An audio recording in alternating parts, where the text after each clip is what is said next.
Hello friends, I'm George, the nice smelling gentleman.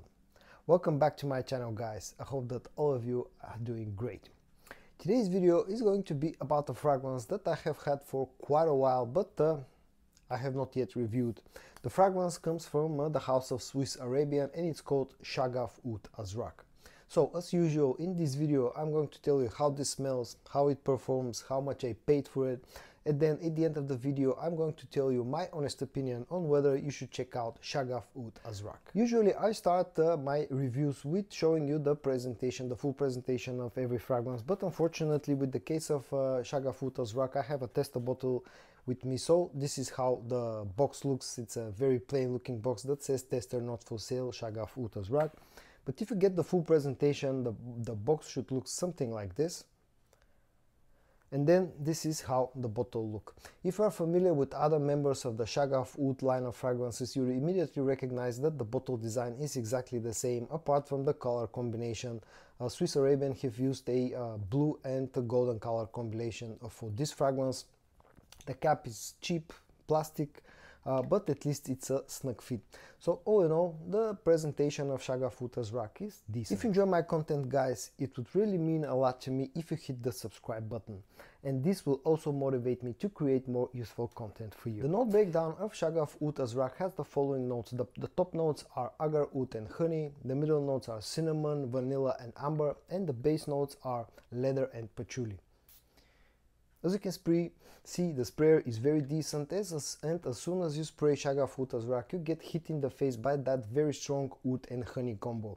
The oud especially can be a bit challenging in the first few minutes of this fragrance. It's a bit screechy and quite harsh. Also, there's a touch of some spices, and I definitely pick up the cinnamon in the opening of this fragrance. Once this starts to dry down, the agar oud starts to take more of a back seat. It's still there it will stay with you throughout the life of this fragrance, but the whole fragrance starts to become a lot sweeter. The amber and the vanilla start to kick in. There's definitely a touch of that suede leather somewhere in the background. So the opening can be a bit challenging, but the dry down is definitely nice and sweet. And now onto the topic of what this is trying to clone, if this is a clone of any fragrance out there. Now a lot of people claim that Shaghaf Oud Azraq is a clone of Montal's Honey Oud. And they're definitely very similar, but I don't think this is a straight up clone of the Montal's fragrance. The Montal is a lot stronger and a lot harsher, especially in the opening. This also bears some similarities to something like Parfum de Marly's Ocean, but they're more like, let's call it distant similarities. Definitely done in a similar way, but definitely not a clone of neither Ocean or Honey Oud from Montal. When it comes to the performance, Shaghaf Oud Azraq is a great performing fragrance. I constantly get over 10 hours of performance, in fact pushing about 11 hours of performance on my skin, with very strong projection in the first 2 to 2.5 hours. So when it comes to the performance, Shaghaf Oud Azraq will definitely not disappoint you. When it comes to the price tag, the price that I was able to get this fragrance for was roughly about $30 a few months ago, but just remember that my bottle is a tester bottle. From what I've seen online, this usually goes for somewhere between $35 to $40, which I still think is a pretty decent deal considering the interesting scent profile of this fragrance and especially the performance. When it comes to the versatility, this is definitely not a very versatile fragrance because of that oud and honey combo, especially in the opening. This fragrance is definitely orientated towards cold weather, fall, winter and maybe early spring, and definitely more suitable for nighttime usage compared to daytime usage. When it comes to how unisex this fragrance is, because this is usually being marketed as a unisex fragrance, the dry down, because of its sweetness, is definitely a unisex fragrance, but the opening, because of that slight harshness from the oud and honey combo, definitely leans a little bit more to the masculine side. And on to my final thoughts about Shaghaf Oud Azraq from Swiss Arabian. This is a very interesting fragrance that has a very strong Middle Eastern vibe to it because of that honey oud combo, especially in the opening.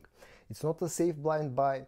You definitely need to like oud based fragrances in order to like this one. So if you don't know how this smells, try it out first before committing to a full bottle. But if you like oud based fragrances, if you know how Honey Oud from Montal smells and you like it, you'll probably end up liking Shaghaf Oud Azraq from Swiss Arabian. This is a very strong fragrance with great performance, very decent price tag, decently packaged, interesting scent profile, and all in all this fragrance gets a big like from me. And the only reason why I don't give this one a love is because of that first few minutes of the opening of this fragrance, where the oud can be a bit challenging. So in today's video I showed you an interesting fragrance from Swiss Arabian and their Shaghaf Oud line called Shaghaf Oud Azraq. I hope that you found this video interesting or informative. If you did, give it a like, and I also hope that you're going to join me in my next video. And until then, stay safe and bye bye.